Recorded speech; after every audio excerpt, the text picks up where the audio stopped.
My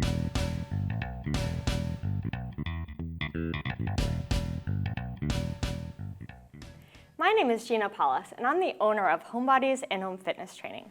I am very excited today to welcome Tiffany, Dr. Tiffany Johnson, to the show today.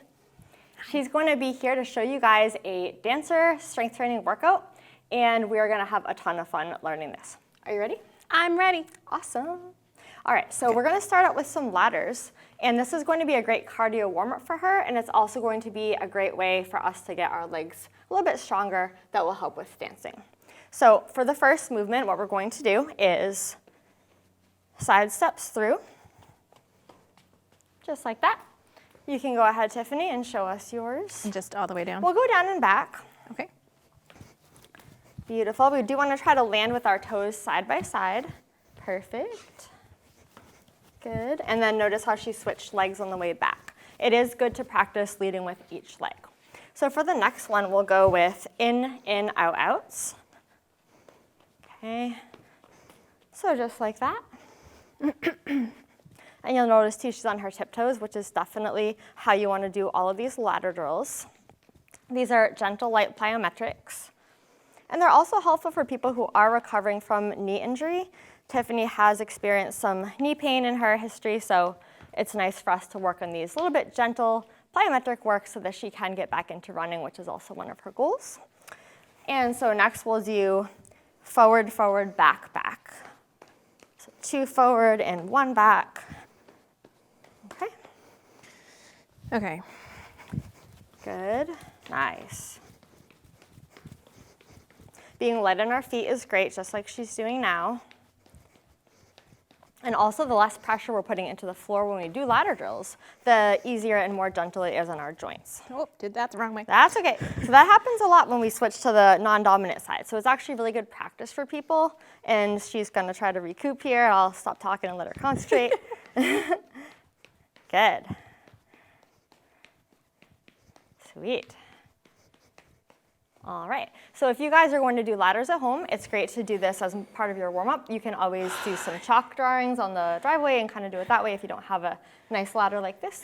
We're gonna go ahead and pick the ladder up, and if you wouldn't mind helping me out, that'd be awesome. Absolutely. And we'll be placing the mat down to help her get into some of her core work. All right, and there we go. Ta-da. Ta-da. All right, so we're going to head into our face-down plank toe taps next. Okay. I'll go this way. Okay, and we won't do too many of these. This will just be another way for her to work her core in order to have her abs as well as her glutes. Should I just go? Yeah, go ahead. Okay. Perfect. Nice. And notice how she's keeping her hips nice and flat. Good. We do want to try to have our toes directly under our heel on this movement. Let's do 1 more to each side, Tiffany. Perfect. You can come on down. How did that feel? Felt great, Gina. Are you hitting me or is that right? That was fine. That was good. Awesome. Good. Great. So then the next movement that we will work is our side plank with clamshell. I'll go ahead and show that one, and then we'll have you give it a try too. Okay, so we do have the option of using this resistance loop here. The resistance loop is a way to make it a little bit more challenging. And so, let's see, place that right around our knees, and then we can go onto our side. And then you want to lift your top knee off the bottom one. You can do this, like I said, without the loop if it's a little bit too challenging for the loop. But we do want to keep our body nice and straight and stable as we're doing it. All right. It usually helps if your loop is pink. Right. We do find that pink gives us a lot of strength and energy, especially if it's our favorite color. Okay. The hardest part is sometimes just getting the loop on, especially if we're a little bit sweaty. Okay. Good. We do want to have our back nice and straight here. You look really good, Tiffany. Beautiful. When we're holding planks, we want to have just a little bit of a brace on our abs, small breaths, breathing through our brace is what we call that. Let's do 2 more on this side, Tiffany. Okay. Nice.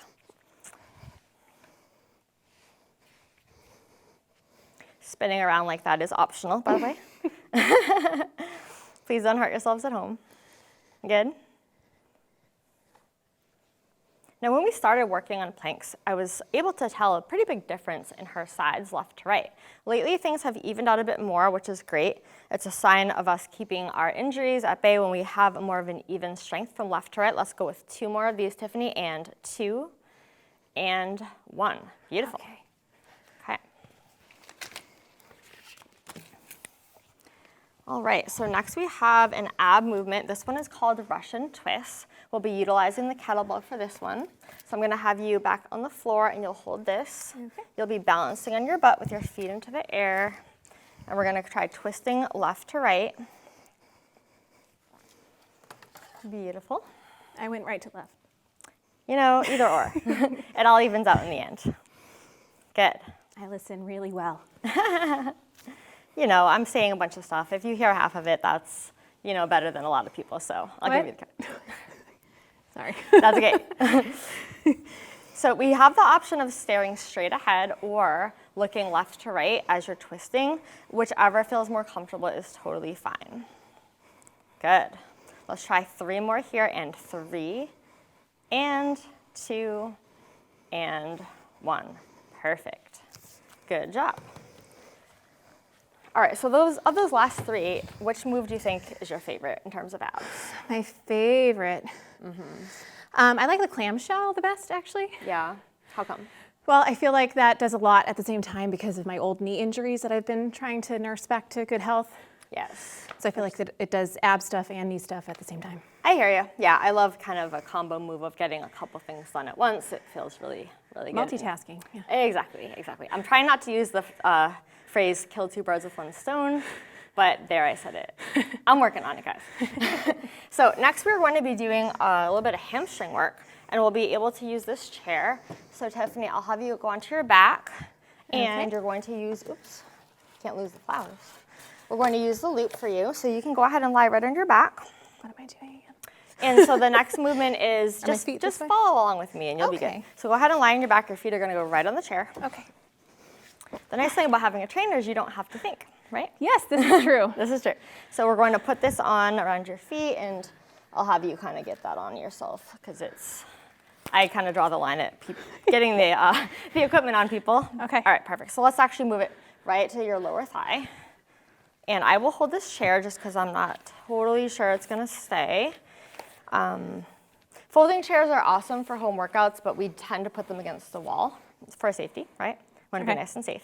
So you can place your heels right on the top for me, and I'll have you lift up and down. You're going to press your knees apart, and you'll go up and down like that. Now, sometimes people will experience hamstring cramping when they do. Yep. And so here we have a live example. There's a couple things we can do. One thing we can do is stop and rest. The other thing we can try is biasing a little bit more weight into the other leg. What happens when it's both hamstrings at the same So when time? it's both hamstrings, then you win and you get to stop early. So let's see if by resting just a bit, she can recover and do a few more. This is a hard one, so I don't usually have people do a ton of them. Let's try 2 more if you can. Yes, I can. Awesome. But yeah, it is very common for people to get hamstring cramping when they're working that. It's a muscle that doesn't tend to get used a lot during our day. So if that happens to you, just know that it's normal. We can always try this one as well without the loop if the loop is too much. Most of these come in levels as well, and this is a level 3. So you can always switch out loop and see if you can find one that is a better fit for the time being. And so you now are learning that you should probably stay on the ground, right? I'm guessing that now. Because we're on the ground for the first, so the last one on the ground, now that she's finally figured that out, is she'll be lying on her back. Yes. And we'll be doing the glute bridging with your hugging your knee into your chest. Oh, okay. Let's move this out of the way. So you'll have one knee in and the other knee bent just like that. Beautiful. And then we're going to press our foot into the mat and lift our hips up and down. Perfect. Good. This is another one that can cause hamstring cramping. We have the option of foot on a yoga block or foot on the ground. Foot on the ground is usually a better starting place, especially if you're new to this movement. Good. Let's try 2 more on this leg. Beautiful. Okay, we'll switch. It's also important to keep our core nice and neutral when we do this movement. So Tiffany will think about keeping her abs engaged so that she's using more of her glutes and her hamstrings while she's doing the move. Good. For our breathing, we want to do exhale on the up, inhale on the down. Hey, I'm doing it right. Cool. Bonus. I don't usually breathe, so. Yeah, it's one of those things when we're concentrating, it's the first thing to go. You know, it's the thing that keeps us alive, but it's really not that important. It doesn't matter. It's not that important. Let's do 2 more of these.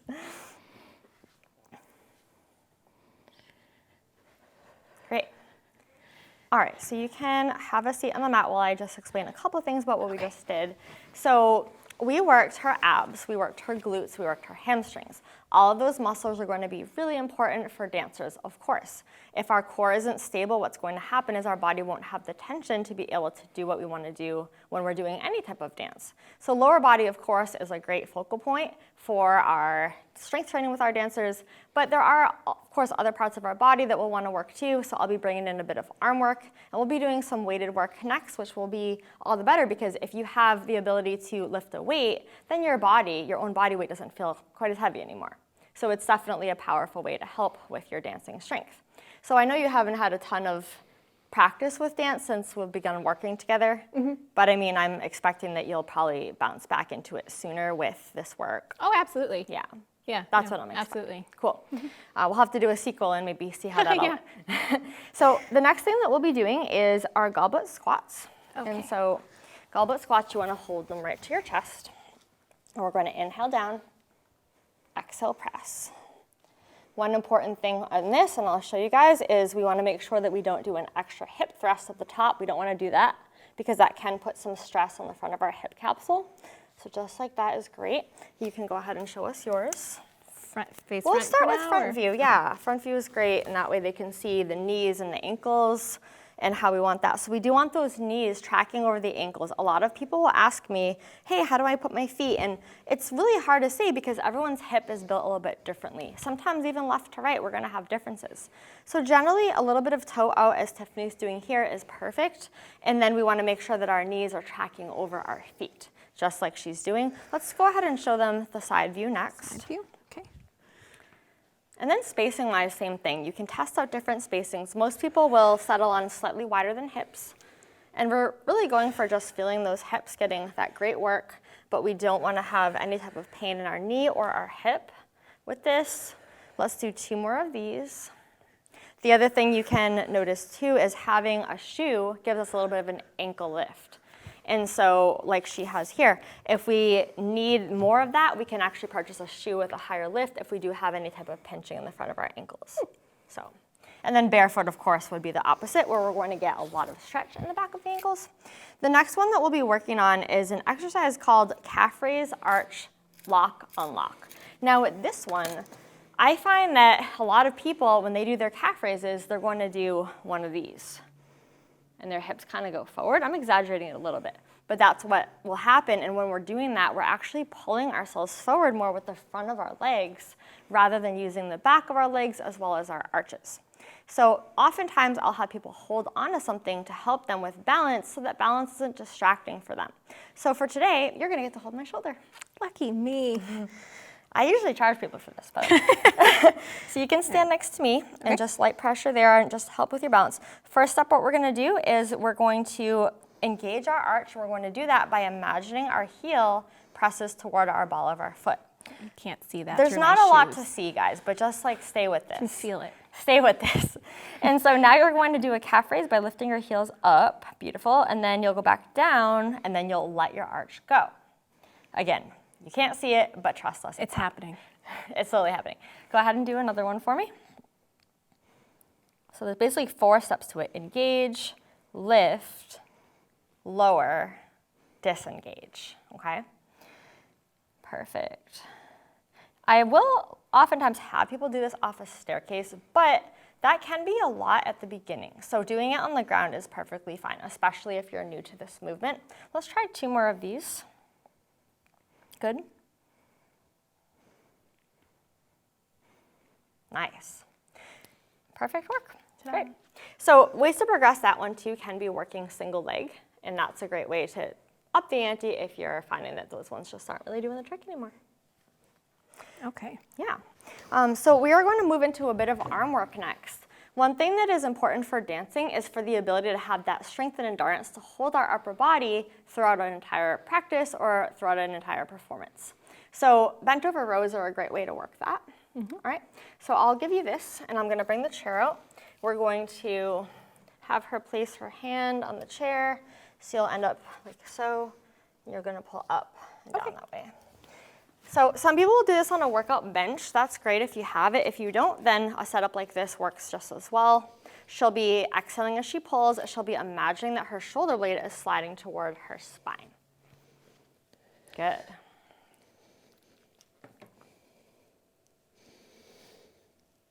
Nice.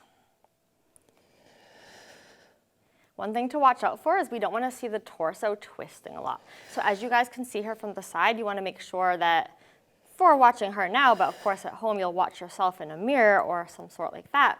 We want to make sure that we're not getting that twist, but rather we're holding our body up. And it will work your other arm just as much as the arm that has the weight. So don't be surprised if that happens. All right, let's have you spin around. I'll actually move the chair so that we can keep your beautiful self on the screen. There we go. All right. Okay, so you'll see her knees are slightly bent, which is definitely what we want to do. That helps keep our back healthy while we're doing the row. Go ahead. Good. Let's even bend those knees just a little bit more. Perfect. Nice. So for people who have knees that like to bend a little bit backwards, almost like a hyperextension, you'll generally have to bend them a bit more than you would think in order to take that tension out of our spine. And the hand that's on the chair is getting a muscle called the serratus anterior, which is located right here. So we're getting both sides while we're doing even the one-arm row here. You'll see Tiffany's neck is neutral, which is exactly what you want to do. She's very well trained. She's looking next to her thumb. Let's do 2 more, Tiffany. Is that 2? That's 2. Great. Okay. Our counting is working today. Yeah, ish. Good thing there's 2 people here to keep track of that. And we have our last movement of the day already. Already? I know, it's like flying by. So we'll do our single leg, stiff leg deadlift next. It's a mouthful. Single leg, stiff leg deadlift. So stiff leg is we're balancing on that one leg that's going to keep a knee bend. So we're here, and we want to try to keep that angle consistent the whole time. And so you can go ahead and show us with this 10-pound weight. This is a new weight for her, so it can be a little roll of the dice to see how it goes, but cool. We'll keep our fingers crossed for her. All right. Same side? For today, let's do same side. That's a great question, though. So there is the ability for us to do either opposite side or same side. We're targeting different areas in our hips with the different hand and leg positions. Good. It's good to look at a spot on the floor about 5 feet in front of you to help keep your balance. Good. Nice. Let's try a couple more on this side.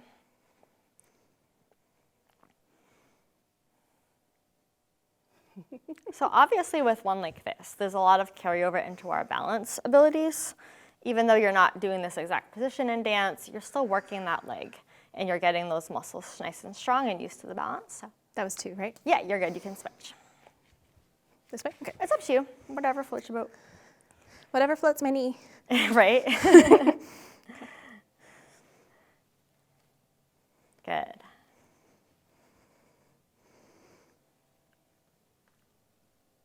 The idea is to have our body look like a seesaw. When one part goes up, the other part goes down. And this is much harder than it looks. Most people will have a hard time even just standing on one leg. If that's you, then I wouldn't do this move quite yet. I would get to the point where you can work up to doing 30 seconds of just balance without a weight. And then we're going to go ahead and add the movement, and then we can go ahead and add the weight. Let's do last one here, Tiffany. Good job. Perfect. All right. Great. So we can. I made it. I didn't fall. That was really impressive. Really impressive. You must do well under pressure. One can hope. So that was the last movement for our strength. We are going to do a couple stretches to finish things off. Okay. So you can go ahead and sit right next to me. First one we'll be doing is our butterfly stretch. And so for this, we have the option of holding it, or we can do light pulses, just like that. But what we're doing here is we're relaxing our inner thighs, which can feel really good after the workout, and sitting up with really good posture, not like me, but more like her is good. Perfect, you can continue on with that. Okay. I'm butterflying. All right, and then we'll try hamstring stretch next. So for this, I'll let you stay on the mat, but we'll just go this way and reaching forward that way. Okay. All right, so you can sit right there. And this one is another great one to do, especially after all that hamstring work.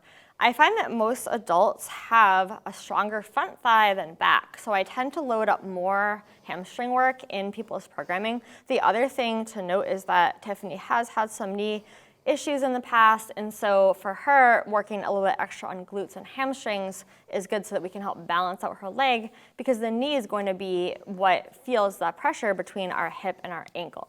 So if our knee is talking back to us, it's probably because there's some tightness in the leg elsewhere that's causing the problem. You can go ahead and switch sides. Okay. And for this hamstring stretch, I do like for folks to have their hands pretty even as they're reaching so that we're not kind of twisted in our torso. Good. It is best to do any static stretching where you're just holding the position. Save that for the end of the workout unless you've received physical therapy and they've recommended you do it before.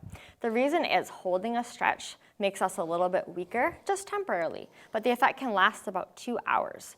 And so of course we wouldn't want that to happen before we're doing sports or activities. But then the pulses like she's doing here, those are actually a lot safer and better to do as part of a warm-up too. So they can go at the beginning or the end, or you can just save the static stretching for the end. So that is the last thing that we're going to cover today. You did really well. Thank you. Good job. Thank you very much. All right. Well, thanks everyone for joining. We'll see you next time.